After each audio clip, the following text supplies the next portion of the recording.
In my enthusiasm to get on the wall, I forgot that there was a cable car. I forgot to even look for it. But anyway, here's where it comes to, which is fine because since I'm here so early, there's very few people on the wall, so it's a good time to walk the wall. There's a nice observation platform. It's probably original tower platform, but the upper part is just rebuilt as a viewing platform.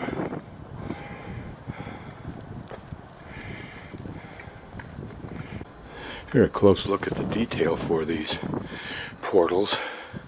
Perhaps the middle one was a viewing portal, or just air, I don't know, but the one below for shooting down, as you can see, it angles down.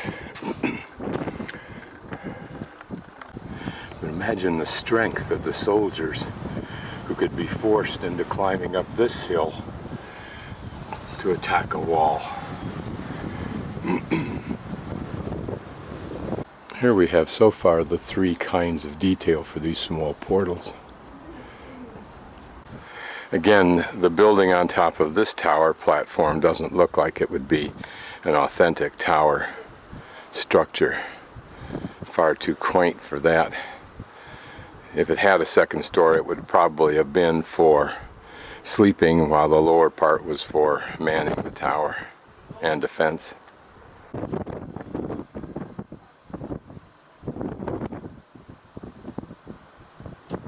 And I suspect that when I come back this way, we'll have an entirely different view of the number of tourists who use Badaling.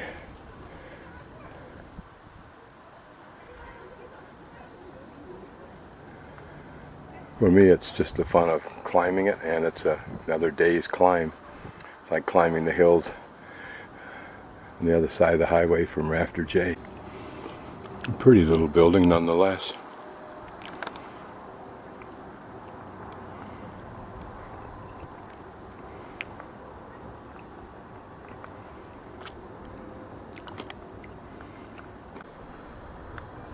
I think those people walking up there may be the local folks who have things to sell. Guidebook refers to them as touts or whatever, but they're usually just local farmers, and this is one more source of income. I think this may be another detail. One of my goals in determining how far I'm going to hike is a little bit of an attempt to see if I can get to where I think the wall is more authentic.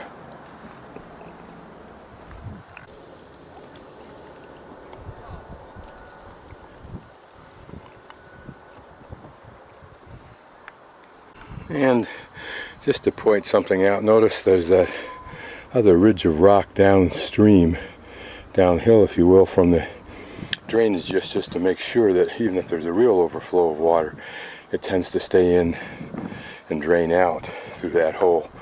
Also, just for clarification, remember the crenellations, these gaps here are on the enemy side, the Mongol side, and the flat wall top is on the China side. No big surprise. Now this is a shocker. You can't go any farther. This is as far as you can go in this direction. They've blocked it off.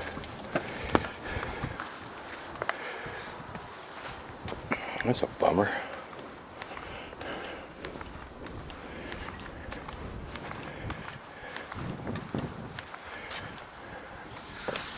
Huh. Huh.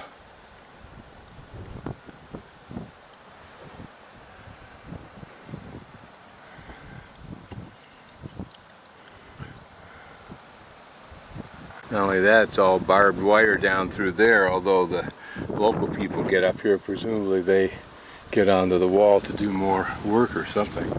Well, here's another example of what you get with a tour. Tour goes to places where they know they can restrict it because you don't have enough time to do anything anyway, so why bother giving you more wall to climb on? Instead, they spend the money, tremendous amount of money they must make, because it's probably the most highly accessible, populated Great Wall section in China. Take all that money and put it into the infrastructure to sell more stuff down below and make even more money. I'm learning something else too. That other direction that I chose not to take is where they take the tourists. Because there you can see hordes and hordes of people. Huh. Well, in a way that's a benefit. Look at that. As far as the eye can see.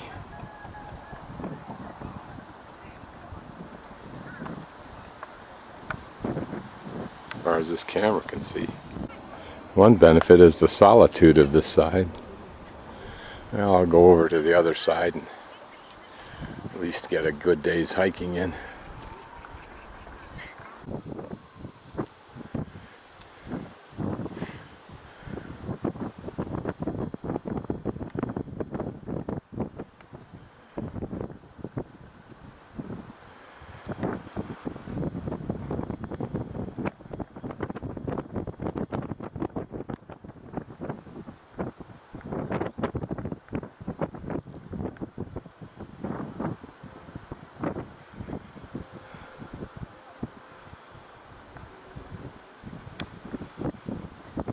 For the quiet days that the soldiers manned this wall, I wonder if they could enjoy the ambience that I feel here with the trees. It's quiet. The wind's blowing. It's a cool day. You wonder if there were moments that were quite lovely.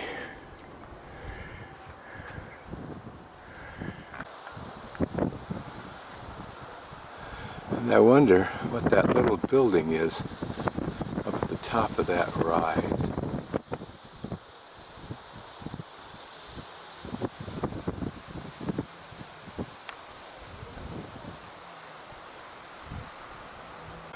My guess is that I may look back on this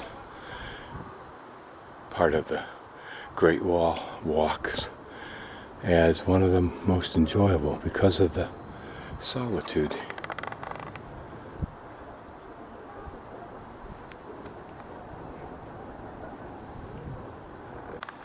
Cable car seems almost kind of superfluous, if not outright silly, unless you're one of the typical fat, out-of-condition European Americans, or in some other legitimate way incapacitated.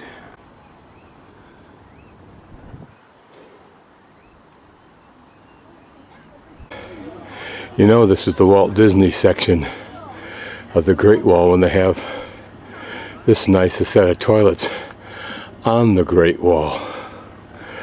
Okay, that's where I started shooting. That platform to the left is where I was shooting from. But here's the infrastructure, all to support the tourists who are brought here so easily from Beijing.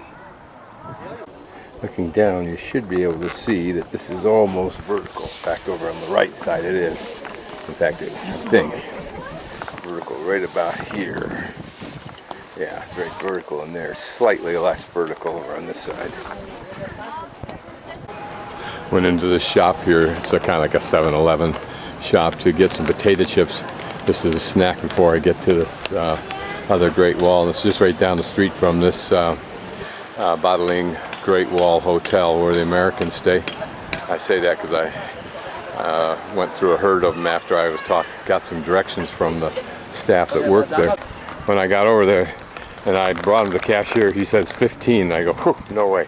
So I take him back, I put him back up there. He goes, oh, no, and he changes it to 10. Even though the sign says 15, changes it to 10, gives it to me for 10, which is still probably 3 UN more than I'd get them for in Beijing, but that's okay. But I just won't be ripped off if I can avoid it. But they're used to putting up really exorbitant prices for the foreigners, Americans and Brits who have no idea what the price should be, and just gladly pay it without thinking.